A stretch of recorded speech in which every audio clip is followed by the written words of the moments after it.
கூட கூட்டிட்டா ஒண்ணுமே பண்ணல. அவரு கூட்டிட்டு போயிருக்காங்க. என்னன்னு எனக்கு தெரியாது. நான் இந்த இடத்த விட்டு போக மாட்டேன். ராசிபுரம் அருகே தாழ்த்தப்பட்ட மக்களுக்கு முடிவெட்ட மறுத்த சம்பவம். மைகேஸ் போட்டு கூட்டிட்டு போனாங்க. அவங்க வந்து என் முன்னாடி சொல்லணும். சொல்லாத நான் இந்த இடத்த விட்டு போக மாட்டேன். 3 பேர் கைது செய்யப்பட்ட நிலையில் 2 பேரை விடுதலை செய்ய கோரி 100க்கும் மேற்பட்ட கிராமத்தினர் சாலை மறியல் போராட்டத்தில் ஈடுபட்டதால் பரபரப்பு.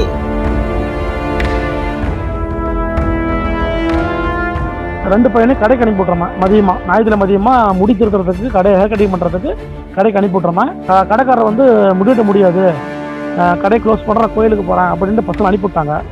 அப்புறம் வந்ததுக்கப்புறம் சரி பக்கத்தூருக்கு விட்டுட்டு போகலாம் பையனுக்கு அப்படின்ட்டு நான் சாயங்காலமாக ஒரு 4-4:30 மணி இருக்கும் என்னோட சின்ன பையனை கூட்டிக்கிட்டு நான் கடைக்கு போகிறேன். கடை திறந்துருந்துச்சு.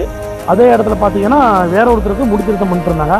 என்னன்னா மதியம் என் பசங்க வந்ததுக்கு நீங்கள் கோயிலுக்கு வெளியே போகிறீங்க, கடையை லாக் பண்ணுறேன்னு கேட்டதுக்கு இல்லைங்க உங்களுக்குலாம் வெட்ட முடியாது அப்படின்னு கேட்டதுக்கு என்ன ரீசன்னு வெட்டிட்டு இருக்கிறீங்களா, என் பையனை வெட்ட முடியாது அப்படின்னு கேட்டதுக்கு ஊர் பஞ்சாயத்து கீழ்ச்சேரி உங்களுக்குலாம் வெட்ட முடியாது, ஊர் பஞ்சாயத்து கட்டுப்பாடு, அதெல்லாம் வந்து முக்கியமான விஐபியில் எங்கள் ஊரில் ரொம்ப ஊரில் இருக்காங்க, அவங்கள தான் வெட்டுவோம் நாங்கள், அவங்க அவங்க வந்து உயர்ஜாதி உங்களால் வெட்டக்கூடாது, அதேமாரி உங்களுக்கு வெட்டினா கடையை வந்து நாங்களாம் க்ளோஸ் பண்ணிடுவோம் அப்படின்னு அவங்க மிரட்டுறாங்க அப்படின்னு சொல்லியிருக்காரு. காலங்கள்லாம் மாறிடுச்சு. இன்னும் அதே மாதிரியே வந்து கீழ் ஜாதி மேல் ஜாதி அப்படின்னு பார்த்துட்டு இருக்காங்க.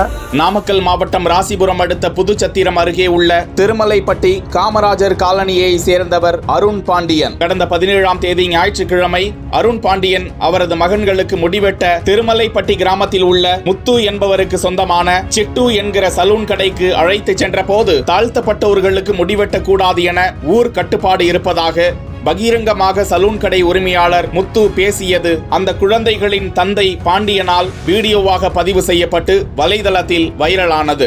அருண் பாண்டியன் புதுச்சத்திரம் காவல் நிலையத்தில் புகார் அளித்ததை தொடர்ந்து விசாரணை மேற்கொண்ட காவல்துறையினர் SC/ST வழக்கு பதிவு செய்து சலூன் கடை உரிமையாளர் முத்துவை கைது செய்தனர். மேலும் ஊர் கட்டுப்பாடு விதித்ததாக செல்வராசு மற்றும் ராஜேஷ்குமார் ஆகியோரையும் போலீசார் கைது செய்தனர். இந்த நிலையில் செல்வராசு மற்றும் ராஜேஷை போலீசார் பொய் வழக்கு பதிவு செய்து கைது செய்திருக்கின்றனர். அவர்கள் இருவரையும் விடுதலை செய்ய வேண்டும் என கூறி 1 மணி நேரத்திற்கு மேலாக அப்பகுதி மக்கள் சாலை மறியல் போராட்டத்தில் ஈடுபட்டதால் பரபரப்பு நிலவியது. தகவல் அறிந்த அப்பகுதிக்கு விரைந்து வந்த காவல்துறை துணை கண்காணிப்பாளர் தனராசு பேச்சுவார்த்தை நடத்தி மறு விசாரணை நடத்தப்படும் என உறுதியளிக்க பொதுமக்கள் காவல்துறை அதிகாரியிடம் வாக்குவாதத்தில் ஈடுபட்டதால் அப்பகுதியில் பரபரப்பான சூழ்நிலை நிலவிய காட்சியை பார்த்து கொண்டிருக்கிறோம். அப்பகுதி மக்கள் இதுகுறித்து கூறுகையில் கைது செய்யப்பட்ட இருவரையும் விடுதலை செய்யவில்லை என்றால் வருகின்ற தேர்தலை புறக்கணித்து வீடுகளில் கருப்பு கொடி கட்டி எதிர்ப்பு தெரிவிப்போம் என சூளுரைத்தனர். அப்படி இல்ல ரிலீஸ் பண்ணலனா நாங்க டோட்டலா எங்க கிராமமே இந்த எலெக்ஷனை நாங்க புறக்கணிக்க போறோம். கண்டிப்பா தேர்தல் வந்து நாங்க புறக்கணிப்போம். கண்டிப்பா கருப்பு கொடி ஏற்றுவோம். அனைத்து மக்களும் வந்து கருப்பு கொடி கட்டி வந்து நாங்க வந்து இந்த தேர்தலை புறக்கணிப்போம். எங்களுக்கு வந்து நியாயம் கிடைக்கணும்.